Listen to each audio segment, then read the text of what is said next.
السلام علیکم ورحمۃ اللہ وبرکاتہ۔ الحمد للہ الحمد للہ وکفیٰ وسلام علی عبادہ الذین اصطفیٰ۔ اشہد ان لا الہ الا اللہ وحدہ لا شریک لہ واشہد ان محمدا عبدہ ورسولہ صلی اللہ علیہ وآلہ وسلم۔ اللہم صلی علی محمد وعلی آل محمد کما صلیت علی ابراہیم وعلی آل ابراہیم انک حمید مجید۔ اللہم بارک علی محمد وعلی آل محمد کما بارکت علی ابراہیم وعلی آل ابراہیم انک حمید مجید۔ اما بعد فأعوذ بالله السميع العليم من الشيطان الرجيم من همزه ونفخه ونفثه۔ بسم الله الرحمن الرحيم۔ الله نزل أحسن الحديث كتابا متشابها مثاني تقشعر منه جلود الذين يخشون ربهم ثم تلين جلودهم وقلوبهم إلى ذكر الله ذلك هدى الله يهدي به من يشاء ومن يضلل الله فما له من هاد۔ اللہ نے کائنات کا بہترین کلام نازل فرمایا ہے۔ یہ ایک ایسی کتاب ہے جس کی آیات باہم ملتی جلتی ہے اور وہی بار بار دہرائی جانے والی ہے۔ اسی سے ان لوگوں کے رونگٹے کھڑے ہو جاتے ہیں جو اپنے رب کی خشیت اپنے دل میں رکھتے ہیں، پھر ان کے دل اور ان کے جسم اللہ کی یاد کی طرف جھک پڑتے ہیں۔ یہی وہ ہدایت ہے اللہ جسے چاہتا ہے عطا فرماتا ہے، اور جس کو اللہ گمراہ فرما دے اس کو پھر بھری دنیا میں کوئی ہدایت دینے والا نہیں۔ صدق اللہ العظیم۔ سب سے پہلے تو مجھے مبارکباد دینی ہے ان 5 بچوں کے والدین کو اور ان کے اساتذہ کو جنہوں نے آج حفظ قرآن کی تکمیل کی ہے، جن کے اعزاز میں آج کی یہ محفل سجائی گئی ہے۔ اللہ تعالیٰ ان بچوں کی طرف سے، ان کے والدین کی طرف سے یہ انویسٹمنٹ قبول فرمائے۔ کاروباری آدمی کاروبار کرتا ہے، وہ انویسٹمنٹ کرتا ہے کسی منافع کی حرص رکھتے ہوئے، کسی منافع کی امید رکھتے ہوئے۔ اللہ کے فضل سے اس کائنات کی سب سے بہترین انویسٹمنٹ یہ ہے کہ اللہ کے قرآن کے نام اپنی زندگی لگا دی جائے، کیونکہ نبی رحمت کا فرمان ہے صلی اللہ علیہ وآلہ وسلم کا، خیرکم من تعلم القرآن وعلمہ۔ جو قرآن کی تعلیم و تعلم میں اپنی زندگی لگا دیتا ہے وہ تم سب سے بہترین ہے۔ اور پھر خاص طور پر یہ جو حفظ کی بات ہے، آج کے دور میں بہت سارے لوگوں کو یہ بھی ایک غلط فہمی پیدا ہو گئی کہ بغیر سوچے سمجھے حفظ کر لینا شاید یہ کوئی عبادت نہیں ہے، اور بہت سارے لوگ حفظ قرآن کی حوصلہ شکنی بھی کرتے ہیں، اور اس وجہ سے کرتے ہیں کہ بغیر سوچے سمجھے قرآن پڑھنا اور بغیر سوچے سمجھے طوطے کی طرح رٹ لینا اور رٹا لینا یہ بھی کوئی کام ہے۔ تو بس میں اس حوالے سے ایک دو اشارات کر کے میں اپنے موضوع کی طرف بڑھتا ہوں۔ ایک تو اس میں یہ بات ملحوظ رہے کہ یہ دنیا کی واحد کتاب ہے جس کا بغیر سوچے سمجھے پڑھنا بھی فی نفس ہی عبادت ہے. لہذا کوئی شخص یہ نہ سمجھے کہ یہ کوئی کم درجے کا کام ہے، اور یہ فی نفس ہی عبادت ہے. اگر کوئی شخص سوچ سمجھ کر پڑھتا ہے تو وہ اگلے درجے کا کام ہے. قرآن کے ہم پر 5 حق ہیں. سب سے پہلا حق ہے اس پر ایمان رکھنا، اس کے آگے تفصیلات ہیں. دوسرا حق ہے اس کو پڑھنا.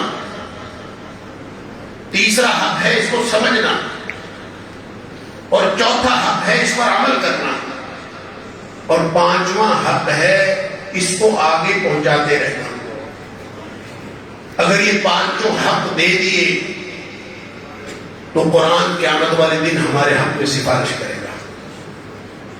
اب اس میں سے کوئی شخص پڑھ رہا ہو، کوئی سمجھ رہا ہو، کوئی اس کو آگے پہنچا رہا ہو، کوئی اس پر عمل کر رہا ہو، اپنی اپنی جگہ پر یہ سارے کے سارے کسی بھی اعتبار سے جو قرآن کے ساتھ اپنی زندگی لگا دیتا ہے اللہ تعالیٰ اس کو عظمتیں عطا فرما دیتا ہے.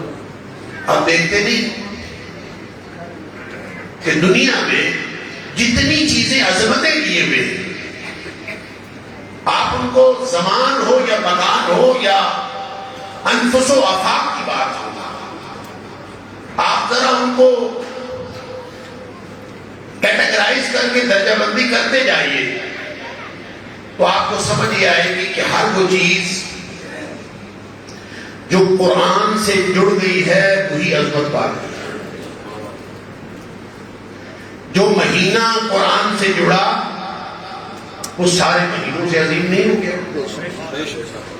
شہر رمضان الذی انزل فیہ القرآن، یہ قرآن کا تعارف نہیں ہے، یہ رمضان کا تعارف ہے. کہ رمضان کی حیثیت یہ اس لیے ہے کہ اس مہینے میں قرآن نازل ہوا ہے. جس رات میں قرآن نازل ہوا وہ کائنات کی راتوں میں سے سب سے بہترین رات قرار پائی. جس دھرتی پر قرآن نازل ہوا وہ دھرتی ساری کائنات کی بہترین دھرتی قرار پائی. جس نبی پر نازل ہوا وہ تاجدار انبیاء بن گئے. اللہ. اور جو فرشتہ لے کے آیا قرآن کو وہ سارے فرشتوں کا سردار بن گیا. آپ گنتے جائیے ہر وہ چیز جو قرآن سے جڑی ہے وہ عظمت پا گئی ہے. تو جو شخص اپنی زندگی قرآن کے ساتھ لگاتا ہے، یہ جو والدین فیصلہ کرتے ہیں کہ وہ اپنے بچوں کو قرآن کے ساتھ جوڑ دیں گے، تو کیا خیال ہے کہ اللہ کا قرآن ان کو عظمتیں عطا نہیں فرمائے گا. لہذا بہت بڑی انویسٹمنٹ ہے، بہت عظیم انویسٹمنٹ ہے، اور اس کا اجر انشاءاللہ آخرت کو اللہ کے ہاں. وہ وقت جو بچے قرآن کے ساتھ بتاتے ہیں، وہ وقت جو قرآن کے ساتھ لگے گا، جو لگا ہے، انشاءاللہ وہ والدین کے لیے بھی اور ان بچوں کے لیے بھی صدقہ جاریہ بن جائے گا. اور ایک دوسری بات اسی حوالے سے، عظمت کے حوالے سے سمجھ لیجئے کہ یہ بچے کس پارٹی میں شامل ہوئے ہیں، آج یہ کس گروہ میں شامل ہوئے ہیں. اللہ نے قرآن میں خود ارشاد فرمایا اِنَّا نَحْنُ نَزَّلْنَا الذِّكْرَ وَإِنَّا لَهُ لَحَافِظُونَ. یہ قرآن ہم نے نازل کیا ہے، اس کی حفاظت کرنا بھی ہماری ہی ذمہ داری ہے. کس کی ذمہ داری ہے؟ اللہ کی. اس نے یہ ذمہ داری پوری کیسے کی ہے؟ قرآن محفوظ کیسے رہا ہے؟ نبی اکرم صلی اللہ علیہ وآلہ وسلم کے جب آپ پڑھتے تھے اللہ اکبر تو فرمایا کہ لا تحرک لسانک لتعجل به ان علینا جمعہ قرآنا فاذا قرأناه فاتبع قرآنا. جب پڑھانا ہماری ذمہ داری ہے تو یاد کروانا بھی ہماری ذمہ داری ہے. لہذا آرام آرام سے پڑھیے، یاد ہوگا. یاد ہوا، آگے صحابہ نے یاد کیا، اور یہ قرآن آج تک محفوظ ہے حفاظ قرآن کے ذریعے سے. گویا جو حافظ ہوتا ہے وہ قضاء و قدرت کا ایک کارکن ہوتا ہے، وہ دنیا میں قرآن کی محفوظیت کی عملی طور پر ذمہ داری ادا کر رہا ہوتا ہے. لہذا وہ جو ذمہ داری اللہ کی ہے اس کا اظہار ان حفاظ کرام کے ذریعے سے ہوتا ہے. تو اس کا مطلب یہ ہوا کہ جس بچے نے قرآن حفظ کر لیا گویا اللہ نے اس کو اپنی اس ذمہ داری کے ساتھ جوڑ لیا، اور جو اللہ کا کارکن بن جائے اس سے بڑی عظمت بھی دنیا کائنات ہوئی ہے. یہ بچے اللہ کے کارکن بن گئے ہیں، یہ قرآن کی حفاظت میں شامل ہو گئے ہیں، اور قرآن ان بچوں کے ذریعے سے اللہ نے حفاظت رکھی ہے، اور یہ قیامت تک یہ محفوظ رہے گا. تو اس کا نبی اکرم صلی اللہ علیہ وسلم کے دور سے لے کر قیامت تک حفاظت کا واحد ذریعہ سینوں میں محفوظ ہے.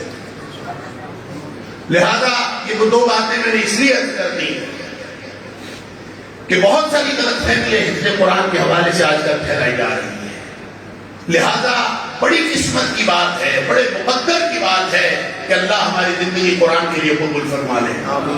اور جن بچوں کے والدین نے یہ فیصلہ کیا اور آج بچے فارغ التحصیل ہوئے، یقیناً وہ مبارکباد کے مستحق ہے. اب یہ قرآن کی محفل ہو رہی ہے، ماشاءاللہ میں بھی چند تلاوتیں سن رہا تھا. اللہ نے کیا کلام نازل فرمایا، کیا ایجاد ہے قرآن. جس پر بھی قرآن کی آواز پڑتی ہے وہ متاثر ہوئے بغیر رہ نہیں سکتا. انسان تو انسان، شجر و حجر، پتھر اور جمادات، وہ بھی اس کی تاثیر سے لطف اندوز ہوئے بغیر رہ نہیں سکتے اور متاثر ہوئے بغیر رہ نہیں سکتے. اور پھر اللہ نے جو انسان کو پیدا کیا اور انسان کو جو صلاحیتیں دیں وہ تو ہے ہی ایسی کہ قرآن سے انسان ڈائریکٹ متاثر ہوتا ہے. اور قرآن سن کے بڑے بڑے دلوں والے، بڑے بڑے جگرے والے اپنا دل ہار بیٹھتے ہیں. اللہ وہ واقعہ سنا ہوا ہے آپ نے عمر فاروق رضی اللہ تعالیٰ عنہ کی ایمان لانے کا. ایک واقعہ تو وہ ہے نا جو معروف ہے کہ آپ نے اپنی بہن سے قرآن سنا تھا، جا رہے تھے دار ارقم کو، اور کسی نے کہا کہ اپنے گھر کی جا کے پہلے خبر دو، تمہارے بہن اور بہنوئی مسلمان ہو گئے. تو گھر گئے اور وہاں سے قرآن سنا، جو معروف واقعہ ہے. یہ بھی موجود ہے، روایات موجود ہیں، تاریخ کتابوں یہ بات موجود ہے. ایک دوسری روایت اور ہے جو مسند احمد کے اندر بھی ہے. خود عمر فاروق رضی اللہ تعالیٰ اس کے راوی، وہ کہتے ہیں کہ میں زمانہ جاہلیت میں، اور لگتا ہے کہ یہ اس واقعے سے پہلے کا واقعہ ہے، اور عمر فاروق رضی اللہ تعالیٰ عنہ جیسا سخت ایجاد کی، سخت دل والا آدمی، اور وہ کہتے ہیں کہ میں ہر وقت اس کوشش میں رہتا تھا، اس خواہش میں رہتا تھا کوئی موقع ملے تو میں نبی اکرم صلی اللہ علیہ وسلم کے لیے کوئی تکلیف کا باعث بنوں. نعوذ باللہ من ذالک. اسی غرض سے میں نکلا. نبی کریم صلی اللہ علیہ وسلم حرم میں قرآن پڑھ رہے تھے، نماز پڑھ رہے تھے. فرماتے ہیں کہ میں کعبے کے پردے کے اندر بالکل قریب آ گیا جہاں پہ نبی اکرم صلی اللہ علیہ وسلم نماز ادا فرما رہے تھے. آپ اس وقت سورۃ الحاقہ تلاوت فرما رہے تھے. اب ظاہر ہے اللہ کا قرآن ہو، نبی اکرم صلی اللہ علیہ وسلم کی زبان اقدس ہو، اور حرم کا سایہ ہو، کعبہ کے پاس کھڑے ہوئے اور اللہ اکبر، اور پھر سننے والے بھی عمر ہوں، تو وہ کیا ماحول ہوگا اور قرآن کی کیا تاثیر ہوگی. شدید تاثیر اپنے اندر محسوس کی، ہل کے رہ گئے. عمر فاروق رضی اللہ نکلے تھے تکلیف پہنچانے کے لیے، قرآن سنا اور ہل کے رہ. تو خیال آیا کہ ایسی تاثیر تو شعراء کے کلام میں ہوتی ہے، کیونکہ اس سے پہلے تاریخ میں یہی تھا کہ شاعری کے اندر ایسی تاثیر ہوتی ہے کہ آدمی ہل جاتا ہے، اس کے جذبات انگیز کرتے ہیں. تو خیال آیا کہ شاید یہ تو کوئی شاعر لگتا ہے. تو ابھی یہ سوچ ہی رہے تھے تو اگلی آیت آ گئی، بلا بقولک وما هو بقول شاعر انه لقول رسول کریم وما هو بقول شاعر قلیلا ما تؤمنون. یہ کسی شاعر کا قول نہیں ہے، حیران ہو گئے. میں نے تو دل میں سوچا تھا اس کو کیسے پتا چلا؟ میرے دل میں سوچا تھا کہ شاعر ہے تو اللہ نے فرما دیا اور نبی اکرم صلی اللہ علیہ وسلم نے فوراً تلاوت فرما دیا کہ یہ شاعر کا کلام نہیں ہے. تو خیال آیا کہ دلوں کا حال تو پھر کاہیں نہیں جانتے. یہ بد عقیدہ، یہ غلط عقیدہ اس دور میں بھی، جاہلی دور میں بھی پایا جاتا تھا کہ اطراف اور کان جو ہے دلوں کی باتیں جان لیتے ہیں. یہ آج بہت سارے لوگ سمجھتے ہیں کہ شاید یہ کاہیں دلوں کی باتیں جانتے ہیں. اس وقت بھی جھوٹ تھا، آج بھی. لہذا ایسے دل میں خیال آیا کہ یہ تو لگتا ہے اس کو میرے دل کی بات پتہ چل گئی، کاہن لگتا ہے. تو اگلی آیت آ گئی وَلَا بِقَوْلِ كَاهِنٍ قَلِيلًا مَا تَذَكَّرُونَ. اور حیران پریشان ہو گئے، یہ کاہن کا قول بھی نہیں. تو اب اس کے بعد سکت نہیں رہی. خود بتاتے ہیں کہ میرے پاس ہمت ہی نہیں رہی، میں کیا کروں، کیا کہوں، کیا بولوں، کہیں جاؤں. میں وہیں کھڑا رہا اور صرف قرآن سنتا رہا. اور جب نبی کریم صلی اللہ علیہ وسلم فارغ ہو کے تشریف لے جانے لگے گھر، تو کہتے ہیں کہ میں بھی پیچھے پیچھے چل پڑا. اور نبی کریم صلی اللہ علیہ وسلم نے جب دیکھ لیا کہ یہ پیچھے عمر آ رہا ہے، عمر تکلیف پہنچانے نکلا تھا، تو نبی کریم صلی اللہ علیہ وسلم نے جب دیکھ لیا تو خود فرماتے ہیں کہ آپ نے میرے سینے، اب خود تو کچھ کرنے جوگے رہے نہیں تھے نا، تو نبی کریم صلی اللہ علیہ وسلم نے سینے پر ہاتھ پھیرا اور دعا کی. یہ ہے اصل میں جس سے کایا پلٹی ہے تمہیں فاروق.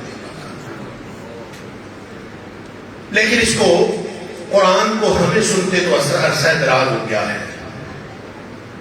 سن کے قرآن شاید ہم سننی ہو گئے ہیں. کیا وہ تاثیر جو قرآن کے اندر ہے وہ ہمارے اوپر طاری ہوتی ہے؟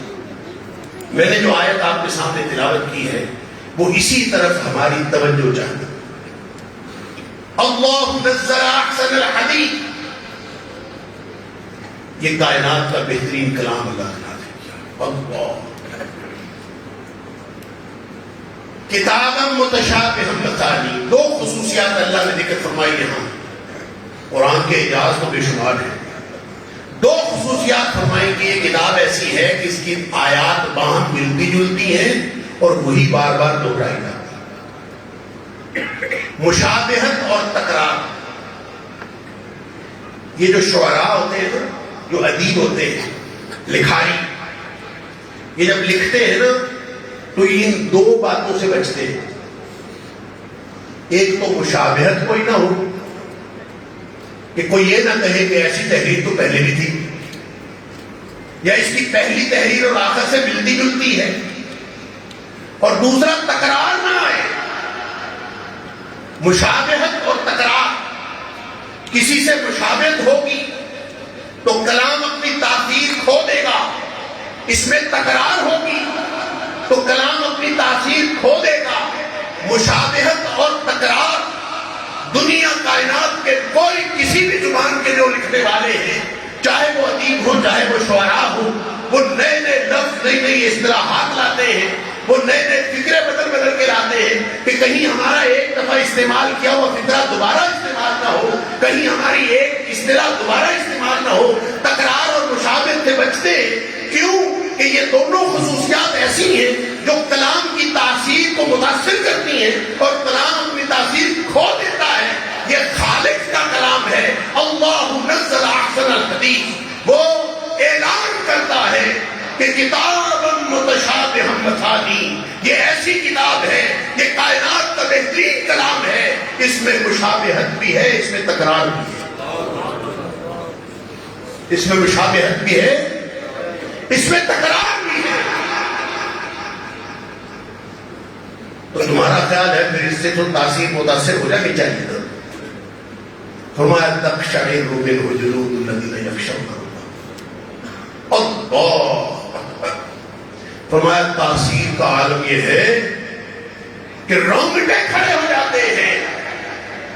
تقشعر منہ جلود الذین یخشون ربہم، جن دلوں کے اندر، جن لوگوں کے دلوں کے اندر اللہ کی خشیت ہوتی ہے ان کے رونگٹے کھڑے ہوتے ہیں. اتنی تاثیر ہے.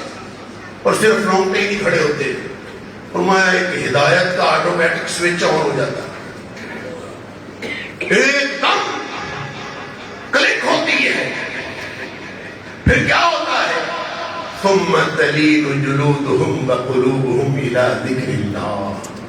پھر دل بھی جسم بھی سارا کچھ بندہ ہار رہتا ہے اور سب کچھ اللہ کی یاد کی طرف جھک پڑتا ہے. اللہ ذالک ھدی اللہ.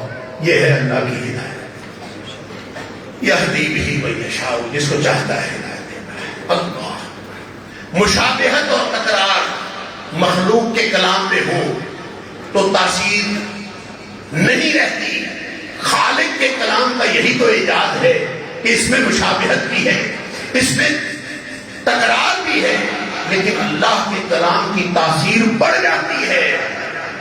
مخلوق کے کلام کی تاثیر ختم ہو جاتی ہے, خالق کے کلام کی تاثیر بڑھ جاتی ہے.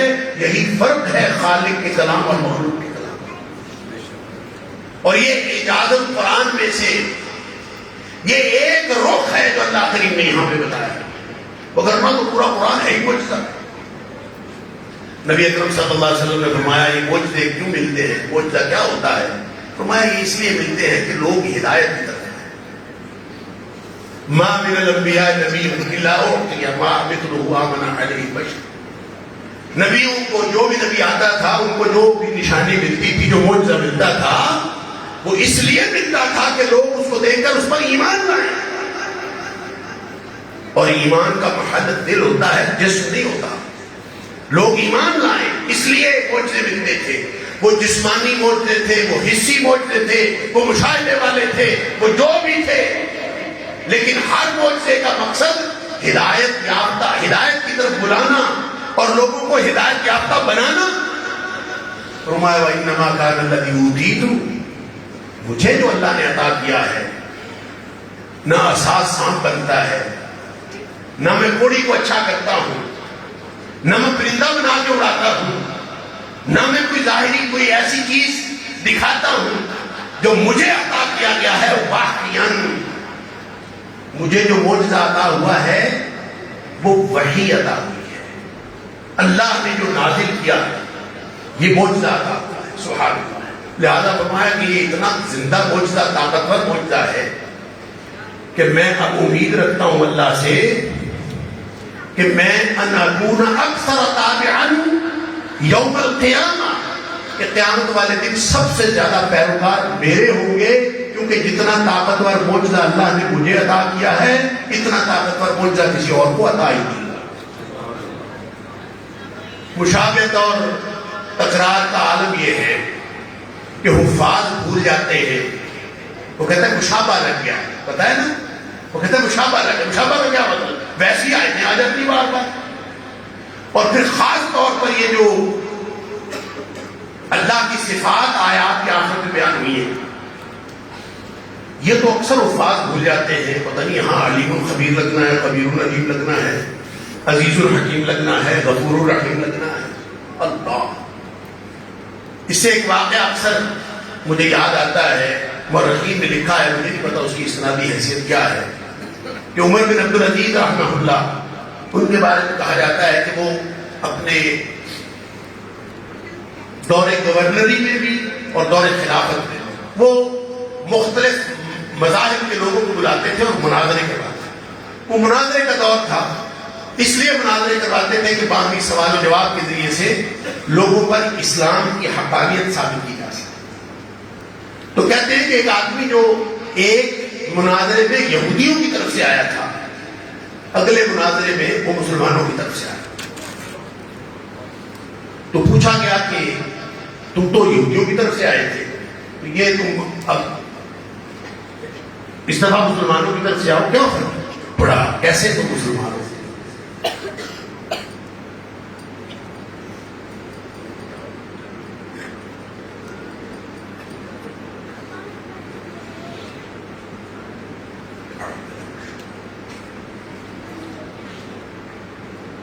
تو پوچھا گیا کہ تم تو مسلمانوں کی طرف سے آئے, پیچھے تو یہودیوں کی طرف سے آئے تھے, کیا فرق پڑا, کیا کیسے اختلاف ہے؟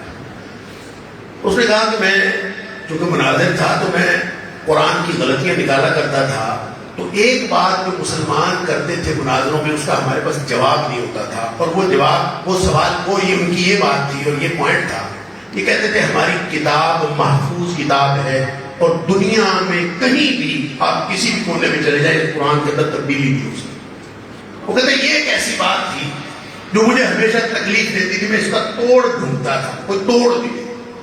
وہ کہتا ہے سوچتے سوچتے مجھے ایک ترکیب سوچی، اور ترکیب یہ تھی کہ میں نے سوچا کہ یہ جو آیتوں کے بعد یہ اللہ کی صفات بیان ہوئی ہے نا، یہ کسی کو کیا پتہ چلنا ہے، تو میں ان صفات کو دوسری صفات سے بدل دیتا ہوں۔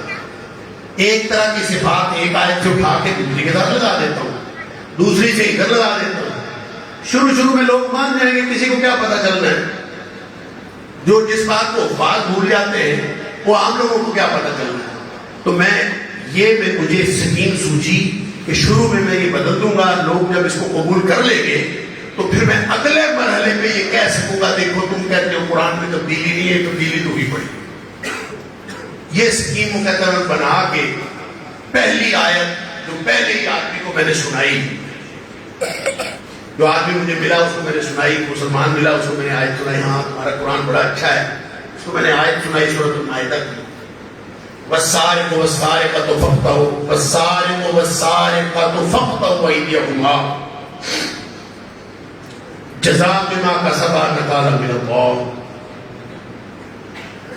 کہ چوری کرنے والا مرد اور چوری کرنے والی عورت، ان دونوں کے ہاتھ کاٹ ڈالو اس بدلے کے طور پر جو انہوں نے کرتوت کیا ہے، نکالا من اللہ، اللہ کی طرف سے سزا کے طور پر۔ اس کے آخر پہ قرآن میں ہے واللہ عزیز الحکیم، وہ کہتا ہے میں نے یہاں لگا دیا واللہ غفور الرحیم، بس اتنا کام۔ تو میں نے ایک آدمی کو یہ آیت سنائی، والسارق والسارقۃ فاقطعوا ایدیہما جزاء بما کسبا نکالا من اللہ واللہ غفور الرحیم، میں نے یہ آیت سنا دی۔ کہتے ہیں وہ آدمی مجھے دیکھ کے نا مجھے کہتا ہے کہ یہ آیت ٹھیک نہیں تو بالکل، ساتھ اس نے کہا میں حافظ تو نہیں اور مجھے پتہ بھی نہیں ہے کہ یہ صحیح کیسے ہے، لیکن ایک بات مجھے پتا ہے کہ جو آیت تم نے پڑھی ہے یہ غلط ہے۔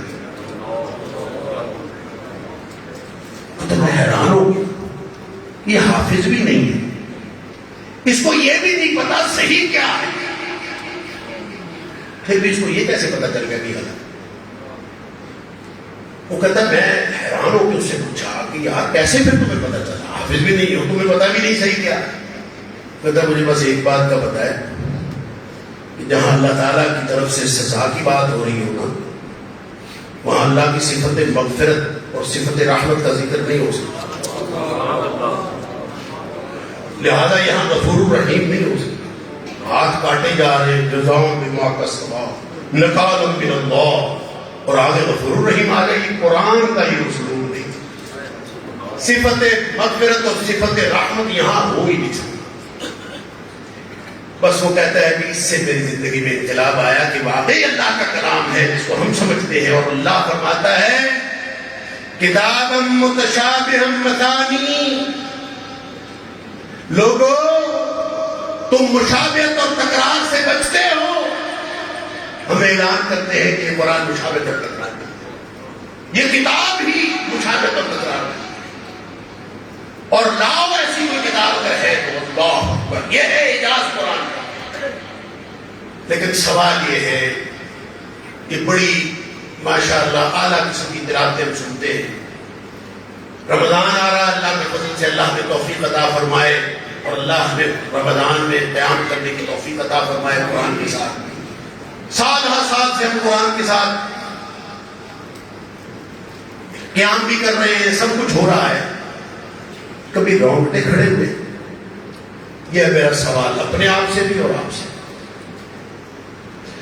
ایسی کلک کبھی ہوئی ہے کہ انسان کا جسم، اس کی روح، اس کا قلب سب اللہ کی یاد کی طرف جھک پڑے؟ اللہ، کبھی ایسا ہوا؟ کبھی نہیں ہوا۔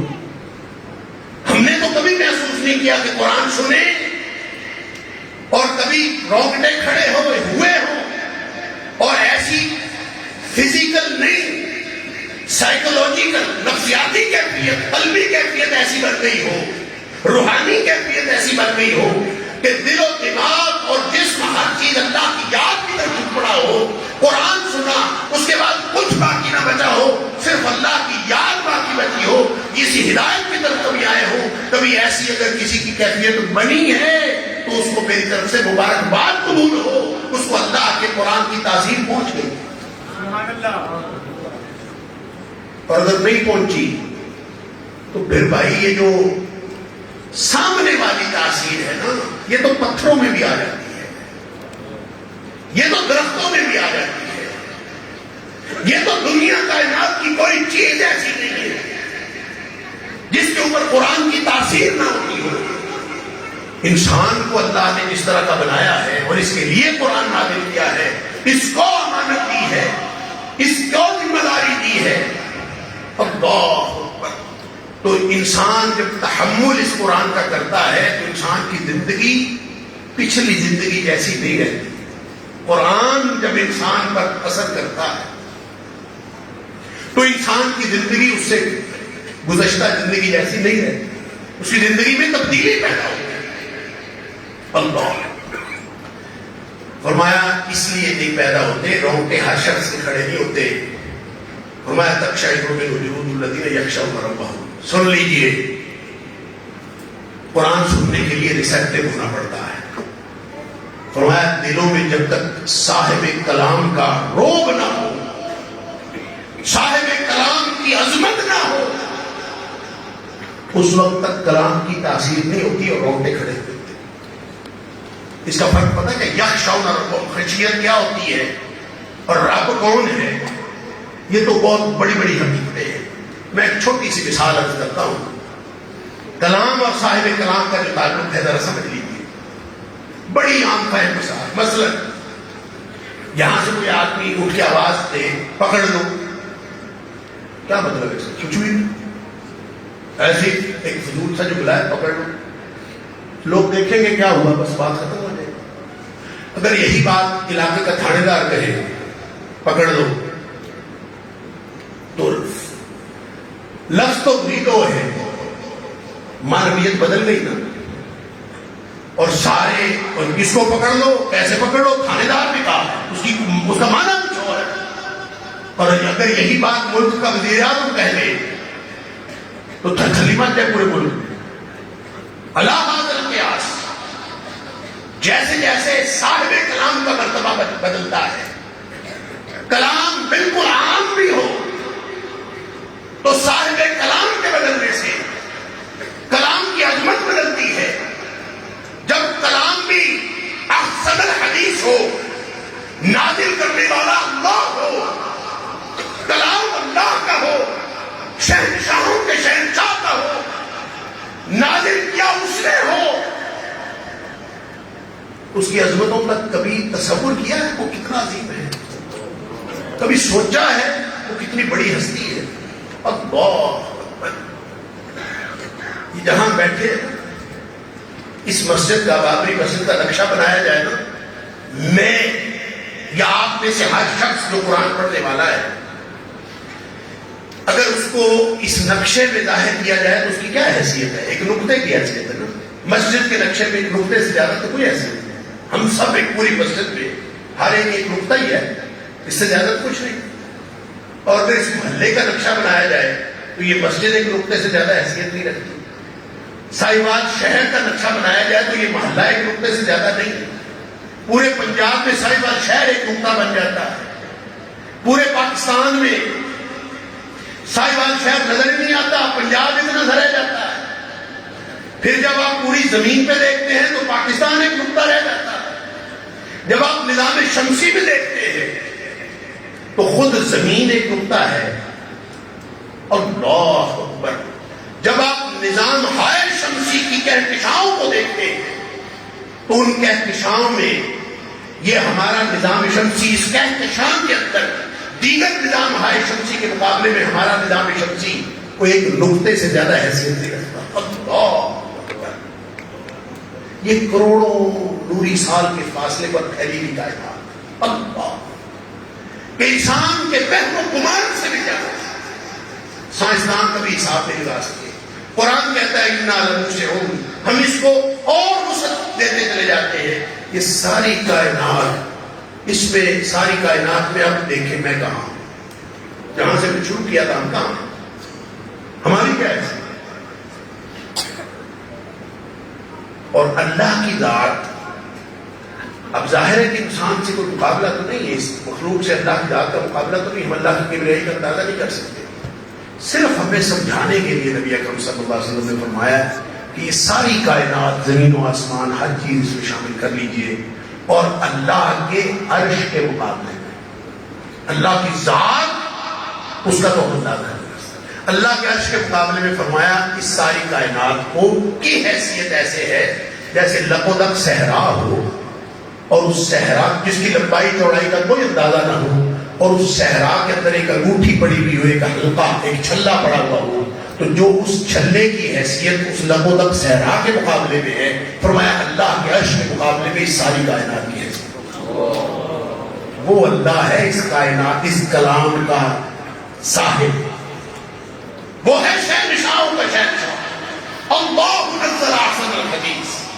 لہذا رومتے تو تب کھڑے ہو جب ایاک نعبد و ایاک نستعین کہتے ہوئے اور الحمدللہ رب العالمین کہتے ہوئے آدمی کو یہ احساس ہو اپنے چھوٹے ہونے کا، اپنی کم مائگی کا احساس ہو، اللہ کی بڑائی کا احساس ہو.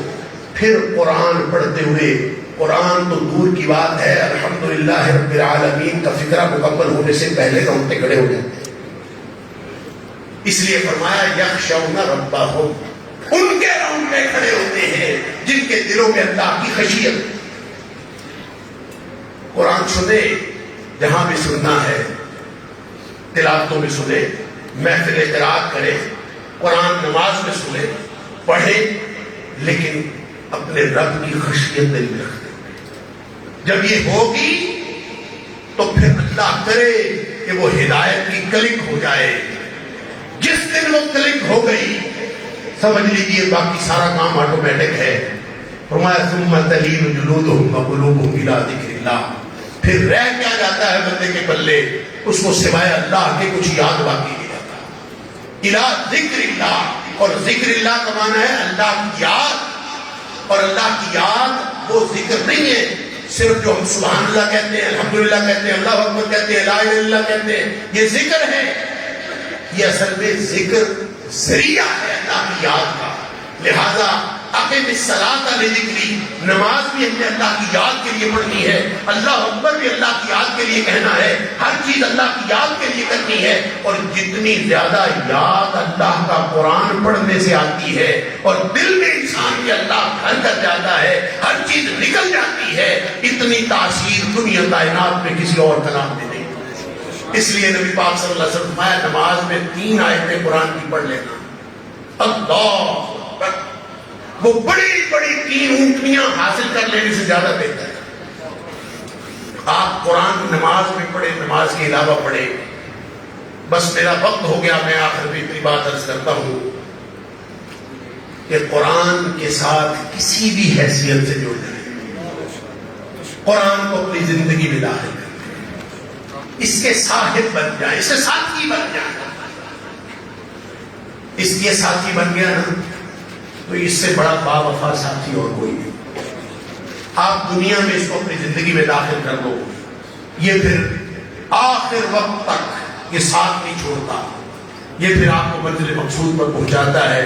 اور وہ جو فرمان ہے نا یقال لصاحب القرآن، نبی اکرم صلی اللہ علیہ وسلم فرمایا قرآن والے سے، قرآن کے ساتھی سے کہا جائے گا کہ پڑھتا جا اور چڑھتا جا، اقرا ورتقی، پڑھتا جا اور چڑھتا جا. اور ساتھ کہا جائے گا ٹھہر، ورتل کما کنت ترتل فی الدنیا، اسی طرح ٹھہر ٹھہر کے پڑھنا جس طرح تو دنیا میں ٹھہر ٹھہر کے پڑھتا تھا. اور تیری جب سے آخری تیری جب جہاں قرآن مکمل ہوگا وہ تیری منزل ہے. اور وہ جو قرآن پڑھتا جائے گا وہ پیدل نہیں چڑھ رہا ہوگا. کیسے چڑھ رہا ہوگا؟ زینے ہوں گے نا، ایک ایک درجہ بڑھ رہا ہوگا نا. اور وہ ایک درجہ پتہ کتنا ہے؟ نبی کریم صلی اللہ علیہ وسلم فرمایا نیچے والے درجے اوپر والے درجے کی جگتی کو دیکھیں گے ایسے جیسے سورج چاند ستاروں کو دیکھیں گے. ایک روایت میں آتا ہے 100 سال کا فرق ہے ایک درجے سے دوسرے درجے. اور چڑھے گا کیسے؟ کوئی زینے پہ ہوں گے؟ دنیا میں ہم نے زینے دیکھے، اللہ اکبر، 1 سیکنڈ میں 4 فلور طے کرتے ہیں، 1 سیکنڈ میں.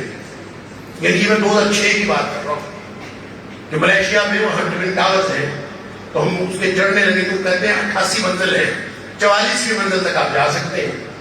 1 سیکنڈ میں یہ زینہ دنیا کے تیز ترین زینوں میں سے ہے. یہ 1 سیکنڈ میں یہ لفٹ 4 فلور کراس کر جاتی ہے 1 سیکنڈ میں. 11 سیکنڈ لگے اب 44ویں منزل پہ پہنچ گئے. اللہ، تو کیا خیال ہے جنت کے زینوں کے بارے میں؟ اور قرآن پڑھتا جا رہا ہو ٹھہر ٹھہر کے تو کتنا اونچا مقام ہوگا. اللہ ہمیں ان میں سے بنائے. لیکن یہ ہر ایک کو نہیں ملتا بھائی. صاحب قرآن کہا ہے، اور صاحب ساتھی ہوتا ہے، رازدان ہوتا ہے. تعلق بنائیے قرآن سے. قرآن والا کب بنتا ہے؟ آپ دن میں 5 وقت کسی سے ملے، بے شک سلام دعا کر کے چلے جائیں، سرسری تعلق رکھیں. نہ کبھی وہ آپ کو راز بتائے گا، نہ آپ کبھی اس سے تعارف حاصل کریں گے، کبھی نہیں. آپ چاہے دن میں 5 دفعہ سلام رکھیں. سرسری تعلق سے کبھی رازداری نہیں بنتی. رازداری اس وقت بنتی ہے جب کسی کے ساتھ آپ تنہائی میں بیٹھے. ایک دن تنہائی میں بیٹھے، اس کے ساتھ آپ ساری باتیں آپ بتا دیں گے، وہ اپنے سارے راز آپ کو بتائیں گے. اور بھائیو، قرآن کو اپنی تنہائیوں کا ساتھی بناؤ. اللہ تعالیٰ مجھے اور آپ کو قرآن کا ساتھی بنانے کی توفیق عطا فرمائے. وآخر دعوانا جزاک اللہ خیر. ہم محترم ڈاکٹر صاحب کے بہت ہی شکر گزار ہیں. انتہائی